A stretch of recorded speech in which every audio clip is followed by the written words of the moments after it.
país y las expectativas que tenemos para el 2021. La doctora Marcela Garrido es especialista en medicina de urgencia de la Pontificia Universidad Católica de Chile, máster de Ciencias y Salud, Inequalities and Public Policy, School of Social and Political Science de la Universidad de Edinburgh.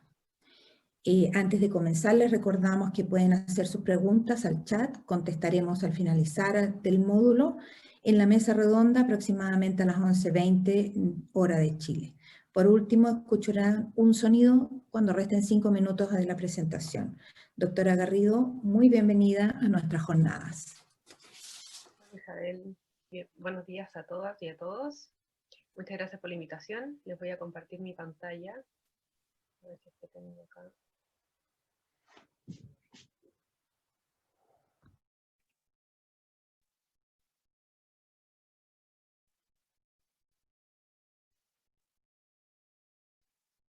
Mi presentación. Doctora Garrido, ¿puede subir su volumen, por favor, del micrófono? ¿Me escuchan mejor ahí? No, poco más. Ok.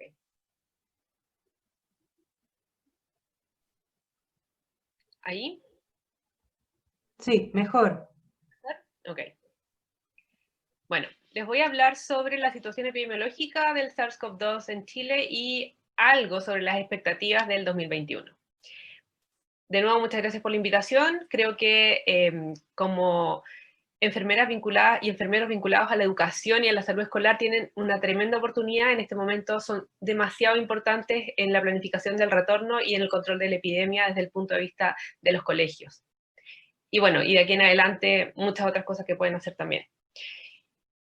Vamos a partir hablando de cómo ha evolucionado esta pandemia en Chile en particular y qué pasará el 2021, un poco especulando sobre la evidencia que tenemos hasta ahora. Y finalmente cerraremos con cómo podemos colaborar como comunidad de salud que está vinculada a los colegios y a la salud escolar en particular. ¿Cómo ha sido la evolución de esta pandemia en Chile? Bueno, partió todo al parecer un 3 de marzo, en que se testeó por primera vez un coronavirus positivo en Chile, un COVID-19, y fue de un médico de Talca, el test se hizo allá, y se identificó como el primer paciente o el caso cero de Chile, ¿ya? Esta persona venía de un viaje, venía del extranjero y había andado en el sudeste asiático y llegó contagiado. Así partió todo, partió la historia, pero 2 meses después de revisar mucho mejor los datos epidemiológicos, se llegó a la conclusión de que en realidad no había sido un caso cero, sino que habían sido al menos 13 casos ceros identificados, en que a pesar de que el 3 de marzo se marcó como el inicio de la pandemia, como el primer test positivo que fue en Talca, ya semanas antes había circulación del virus en Chile, ¿ya? Y esto se logró descubrir siguiendo los casos hacia atrás, trazando los casos y mirando cuándo habían partido realmente los síntomas. Todos estos casos provenían del extranjero, pero ya estaban dispersados a lo largo de Chile. De hecho, no fueron en Santiago, no fueron solo en Talca, fueron también en Calama, fueron también en Puerto Montt. Los casos ceros partieron rápidamente a lo largo del país, y esto es súper importante tener claro, y no nos dimos cuenta, ¿ya? Pensamos que había sido en Talca, y finalmente nos dimos cuenta de que esto había entrado por muchos lugares y que no los habíamos trazado a tiempo en ese momento, y así partió la pandemia, en nuestro país en particular. Y así evolucionó desde la minúscula cantidad de casos que tuvimos desde el 3 de marzo en adelante, hasta llegar a una primera ola, que es la que vemos acá, a la que se llegó en mayo-junio. Pueden ver aquí que el 13 de mayo ya llegamos a los 2.600 casos, después de haber partido aproximadamente el 3 de marzo. Posterior a eso, el 19 de mayo, una semana después, 3.500, y ya el 14 de junio, un mes después, nuestro pic cercano a los 7.000 casos diarios. Después de esto empezó a bajar, pero nunca llegó a bajar a un nivel cercano a cero. Estuvo siempre en torno a los 1.500 casos y hubo un mínimo cercano al 4 de noviembre en que estuvimos en los 8.000, entre los 850 casos aproximadamente diarios, ¿ya? esto nos hace ver que, bueno, nuestra primera ola fue, si la miramos ahora con perspectiva estrecha, duró más o menos 3 semanas, un mes, llegó a un pic de cercano a los 7.000 contagios diarios y bajó de una forma paulatina, pero nunca llegó a descender a los niveles que nosotros esperábamos desde el punto de vista de la salud pública, como sí pasó en Europa, en que llegaron cercanos a 50 casos, menos de 100 casos diarios, ¿ya? Hemos mantenido una tasa de incidencia diaria bastante alta y no la hemos logrado bajar de los 850 casos, y la verdad es que ahora si miramos hacia el final de la curva, estamos viendo que ya empezamos a acelerar nuestra tasa de contagio nuevamente, y hemos estado 3 días por sobre los 2.000 casos nuevos. Nos hace pensar que estamos partiendo una segunda ola, que coincide con lo que ha pasado en Europa y Estados Unidos, en que la primera ola se dio, la diferencia de tiempo entre la primera y la segunda ola fueron 6 a 7 meses, y es más o menos lo que está pasando ahora. Si vemos el número efectivo reproductivo diario a nivel nacional, podemos ver acá que el R efectivo aumentó en abril-mayo, que es justo antes de que haya llegado al pic nuestro número de contagios diarios. Y este se había mantenido bastante menor a 1 por un tiempo considerable. Vimos que en agosto subió de nuevo y tuvimos un pequeño rebote en septiembre, después del 18, pero fue muy pequeño. Y después de eso nuestro R ha estado en torno al 1, pero nunca ha descendido mucho más. Y ahora estamos viendo cómo a fines de noviembre, principios de diciembre, ha empezado a aumentar nuevamente el R efectivo. Esto es el número promedio de personas infectadas por una persona que está infectando, ¿ya?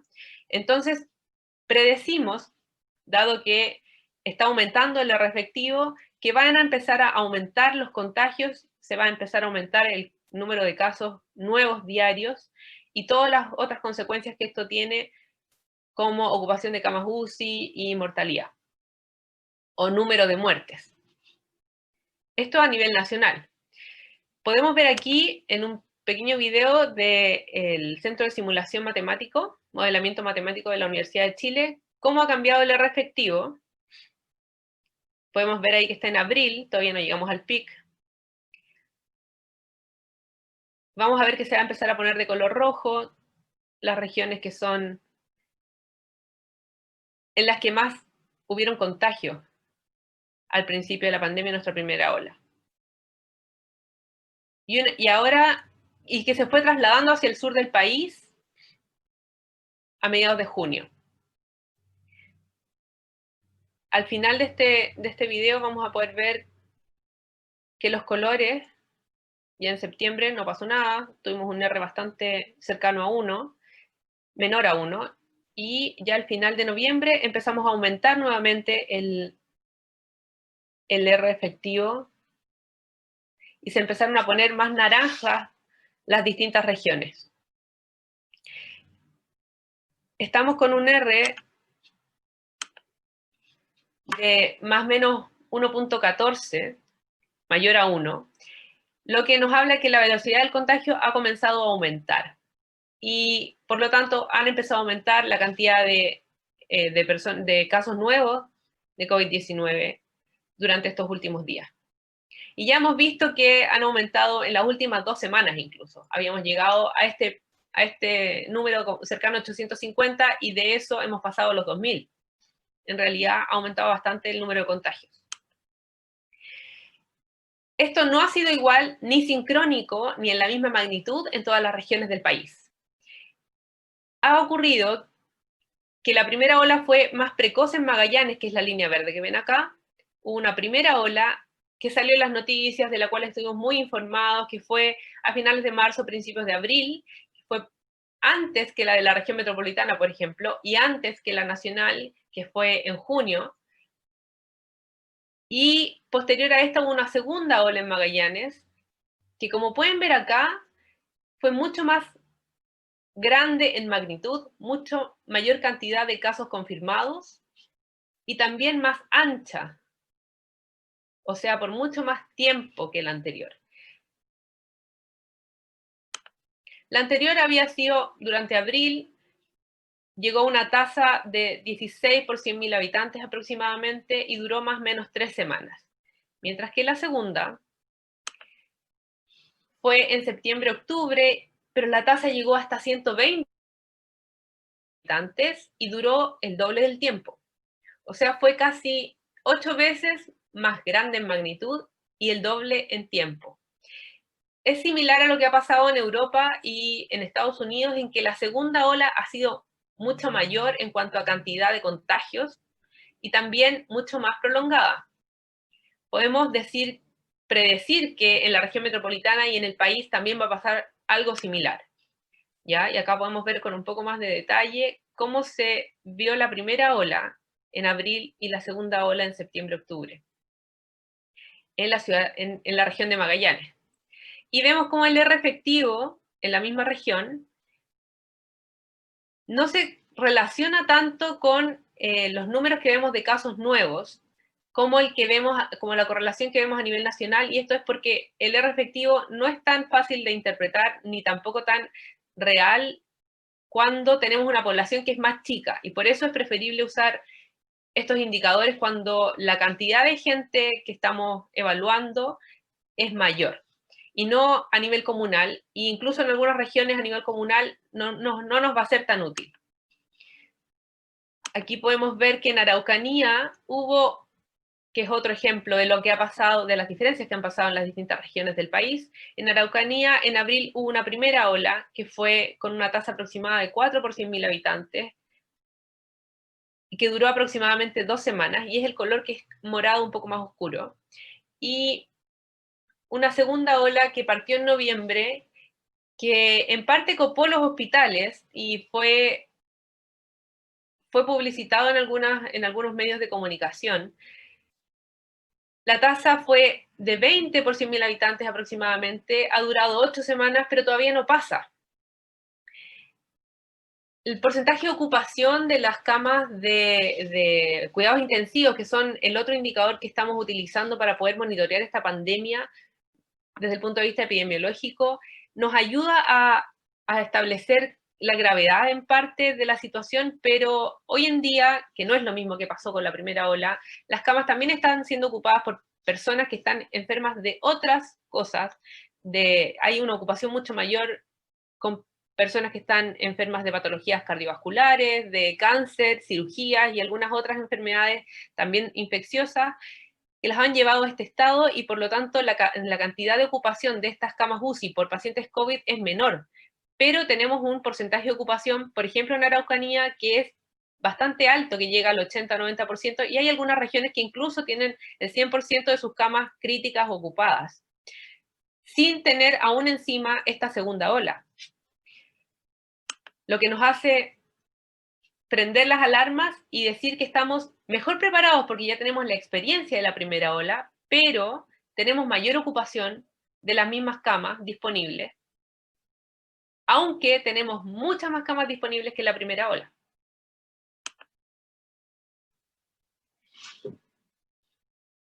Finalmente, en la región metropolitana lo que estamos viendo es, fue una primera ola en junio que se correlacionó bastante bien con a nivel país, con una tasa que llegó a 58 por 100.000 habitantes, que es esta que está acá, ¿ya? Y duró aproximadamente 4 semanas. Esta segunda ola, que es la que esperamos venga ahora, 6 a 7 meses después de la primera, también esperamos que sea mucho más alta, o sea, con mucha mayor cantidad, más duradera en el tiempo. Es por esto que se han prendido tanto las alertas y se ha tratado de contener de alguna manera, estableciendo una fase 2, aún sin todos los criterios necesarios que se ocuparon anteriormente para iniciar una fase 2 del plan paso a paso. Y con esto tratar de frenar, en vista que vienen las fiestas de fin de año, una segunda ola que sea muy alta. Vemos que el R efectivo en la región metropolitana se correlaciona mucho más con el brote o con la primera ola, y también vemos cómo ha ido aumentando en diciembre de este año, lo que nos predice un poco que ya viene esta segunda ola. En relación al informe epidemiológico del 18 de diciembre, podemos ver que hay 661.829 casos COVID acumulados. De estos, 80.694 son casos probables. Los casos probables son sin confirmación de laboratorio, no requieren de hacerse una PCR y son casos que tuvieron contacto estrecho y que desarrollaron síntomas durante su periodo de cuarentena o de aislamiento. Esta definición de casos probables se incorporó a posterior durante la evolución de la pandemia en Chile. Por lo tanto, esta cantidad de casos es de una parte, de la segunda parte de la pandemia solamente. Y nos hace pensar que cuando hablamos solo de casos positivos que están testeados con PCR positiva, estamos subestimando los números de una forma bastante grosera. Por otro lado, tenemos una caracterización de la población que ha tenido COVID-19, que es en general joven, con una mediana de 38 años, y más del 50% de las personas que ya han estado contagiadas tienen entre 15 y 44 años. Y como ya se habló antes, una menor cantidad de esta población contagiada es menor de 15 años o menor de 18 años. ¿Ya? Solo un 6 o un 7% de la población es menor de 15 años, de la población que se ha contagiado con COVID-19. También... Quedan 5 minutos, perdón. Sí. También sabemos que hay un bajo porcentaje de la población que es mayor de 65 años. Ahora, no significa que los mayores de 65 años se contagien menos, sino que probablemente están teniendo más cuidado y se han expuesto menos al virus. Además de que es una población que es menor en cantidad. Si vemos un poco la mortalidad y qué ha pasado con ella, vemos que se correlaciona con la cantidad de casos y por lo tanto la teoría va en que si frenamos la cantidad de casos podemos atender a esta población y evitar esta cantidad de muertes, ¿ya? Pero también sabemos que no todas las personas que fallecen en los hospitales y hay un porcentaje bastante grande, que cercano a un 25%, que no están falleciendo en los hospitales, ¿ya? Por COVID-19. Esto también se afecta por la curva de contagios. Por lo tanto, necesitamos frenar el brote, necesitamos frenar los contagios para poder disminuir este outcome final, que son las muertes secundarias a COVID, sin considerar todas las otras muertes que también probablemente van a aumentar por la ocupación y por la pandemia por COVID-19. ¿Qué pasará el 2021 en Chile? La proyección de una segunda ola tuvo 3 escenarios. Una favorable en que el pic alcanzaba los 3.000 casos, una intermedia en que el pic alcanzaba los 6.600 casos en enero, y uno catastrófico en que alcanzábamos los 9.500 casos la primera quincena de enero. La verdad es que este ascenso de contagios ha sido más paulatino de lo esperado, pero está llegando a proporciones mayores a las del primer escenario, por lo tanto, esperamos que lleguemos a un escenario que esta puede ser una segunda ola que no sea tan grande como un escenario catastrófico, que sea un escenario intermedio, que podamos dar abasto con la atención en salud necesaria para esta segunda ola. Pero no descartamos todavía un escenario catastrófico que sea un poco más desplazado, o que esta segunda ola venga seguida muy pronto de una tercera, como pasó en Europa, en que esta tal vez tercera ola que está partiendo se adelantó y ya no fue 6 meses después de la primera, sino que fue 3 o 4 meses después de la segunda ola, dado el retorno de las vacaciones y todas esas otras cosas que a nosotros también nos van a pasar de aquí a marzo del 2021. Aunque hay algunas otras variables que podrían disminuir los contagios, como la vacunación. Todavía no sabemos su efectividad, pero al menos va a haber una vacunación inicial. Todo se va a juntar con que vamos a volver a clases, con que se va a volver de vacaciones y tal vez tendremos una tercera ola en marzo-abril. ¿Cómo podemos colaborar? La verdad es que el rol epidemiológico y salud pública de la enfermería escolar va en la prevención, lavado de manos, uso de mascarilla, que sabemos reduce los contagios, pero no tanto, solo en un 20%. Entonces tenemos que asociarlo a todas estas otras medidas: distanciamiento físico, ventilar y disminuir los tiempos de exposición. Y finalmente, la parte más difícil y la que más nos desgasta, el manejo de casos, que es por un lado reconocerlos de forma precoz, tomar las medidas necesarias de aislamiento y cuarentenas preventivas, hacer el seguimiento y la trazabilidad. Que en esto, lamentablemente, tenemos que apoyar a los ministerios porque no han dado abasto para tener una buena trazabilidad y un buen seguimiento de casos, y aquí ustedes son fundamentales a nivel de salud escolar para poder tener una mejor contención de los brotes tanto dentro de los colegios como en la comunidad en general. Esta es una enfermedad nueva, pero ya vivimos la primera ola, así es que ya tenemos cierta preparación. Y tenemos la ventaja de que el virus llegó antes a otros países. El 2021 tendremos un inicio que tal vez va a ser similar al 2020, pero con vacuna.